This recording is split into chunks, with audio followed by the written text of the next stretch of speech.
আসসালামু আলাইকুম বন্ধুরা, সোয়ানাস কিচেনে জানাই আপনাদের অনেক অনেক স্বাগত। আজকে আমি রান্না করে দেখাবো সজিনা ডাঁটা দিয়ে রুই মাছের পাতলা ঝোল।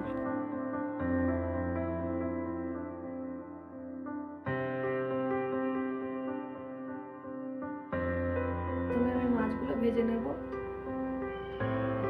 অল্প হলুদ দেব আর দেব স্বাদ মতো একটু লবণ দিয়ে ভালো করে মাখিয়ে নেব।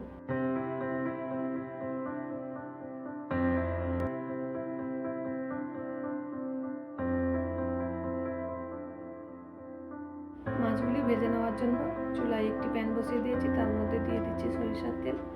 এবারে তেলটি গরম হয়ে আসার পর এক এক করে মাছগুলো দিয়ে দেব। তারপর এরকম লাল লাল করে এক পিঠ হয়ে আসলে উল্টে পাল্টে ভেজে নেব। মাছগুলো এরকম লাল হয়ে আসা পর্যন্ত একটু ভেজে নেব।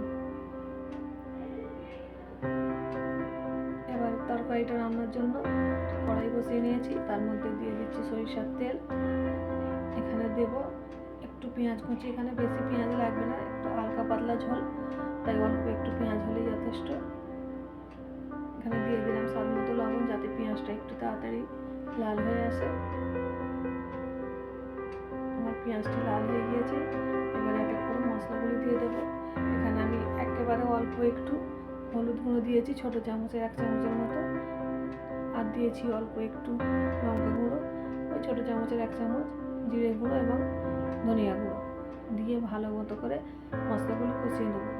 আর এখানে দিয়ে দিয়েছি অল্প একটু আদা রসুন বাটা, 1/2 চামচেরও একটু কম, দিয়ে ভালো করে মশলাটা কষিয়ে নেব। মশলাটি আমার ভালো করে কষানো হয়ে গিয়েছে। এবারে দিয়ে দেবো কেটে রাখা আলুগুলো। কেটে রাখা আলুগুলো মশলার সঙ্গে ভালো করে মিশিয়ে ভালো করে কষে নেব। অল্প একটু করে জল দেবো আর এইভাবে আলুগুলো কষিয়ে নেব 5-7 মিনিটের মতো।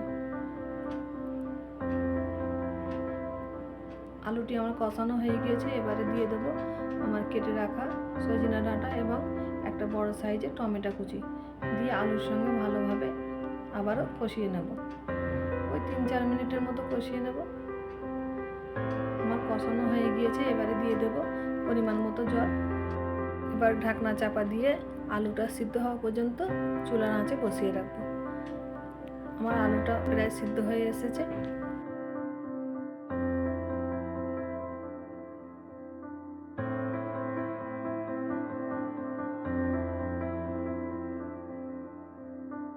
আগে থেকে ভেজে রাখা মাছগুলো এবার তরকারির মধ্যে দিয়ে ভালো করে 2 মিনিটের মতো ফুটিয়ে নেব। এখানে দিয়ে দেবো আমি আর একটু জল,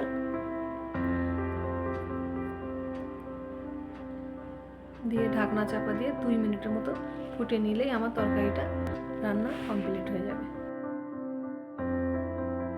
তাহলে বন্ধুরা, আমার রেসিপিটি যদি ভালো লেগে থাকে আমার চ্যানেলটিকে সাবস্ক্রাইব করে দেবেন এবং লাইক কমেন্ট শেয়ার করে দেবেন। আল্লাহ হাফেজ।